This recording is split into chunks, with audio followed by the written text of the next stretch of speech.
அன்பர்களே, நீங்கள் இப்போ பார்த்துக்கிட்டு இருக்க ஜாதக கட்டத்தில், மாதிரி ஜாதக கட்டத்தில் லக்னம் மேஷம்.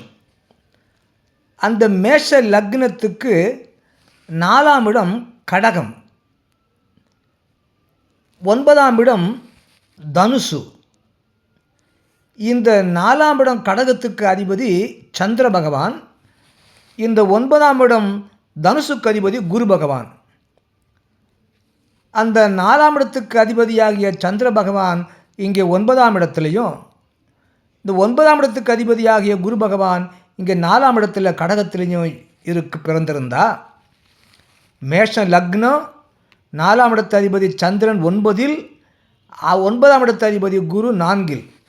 அப்படி இருந்தால் அந்த ஜாதகருக்கு சுகம், சொத்து, கல்வி, பாக்கியம், தந்தை சிறப்பு, செல்வம், வெளிநாட்டு யோகம் மற்றும் தந்தை வழி சொத்து ஆகிய சுப பலன்கள் கிடைக்கும் அப்படின்னு ஜோதிட சாஸ்திரம் சொல்லுது. நன்றி, வணக்கம், வாழ்க வளமுடன்.